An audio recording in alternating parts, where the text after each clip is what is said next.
Environmentalists throughout the Western world worry what will happen to the world's resources.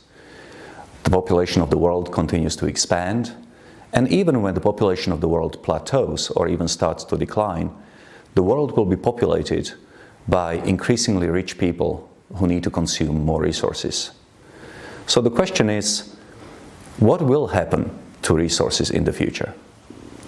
In my book, Superabundance, which I co-wrote with Gail Pooley, we find that as population of the world increases and as consumption of resources increase, resources fall in price. They do not increase in price, but they fall. In other words, the more resources we consume, the more resources we have. How is that possible? Well, human beings, unlike non-human animals, are capable of reason. They are capable of long-term planning. They are capable, in other words, of generating ideas and generating new innovations. Every baby born into the world doesn't come simply with an empty stomach, but also with a brain capable of creating new knowledge. And that new knowledge allows us to expand our resource base. A typical example of expansion of resource base through creation of new knowledge could be something like agricultural production. The yields of wheat, corn, barley, rice per acre of land continues to increase because our agriculture has become much more productive. In the past, we used to use guano and other natural products in order to fertilize our fields.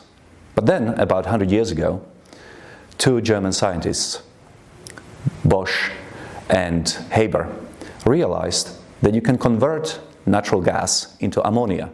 And ever since then, we've been using artificial fertilizer in order to increase the yields in our fields. And as a consequence of that, famine has disappeared from the world. Instead of people dying by their millions because they don't have enough food, today we have enough food to feed everybody, up to a point where obesity is a big problem in the West rather than undernourishment. There are many different ways in which we can expand our resource base. An iPhone, for example, is a replacement for a camera. It is a replacement for a TV, for a radio, for a compass. It is a replacement for a calculator and many other things. In that way, of course, we are saving a lot of resources that would go into making those individual electronics. But instead, we have one called an iPhone. So as you can see, it is through ideas that we can increase our resource base, we can decrease the prices of resources, we can increase our standards of living, and we can provide enough for human flourishing across the globe. Thank you very much.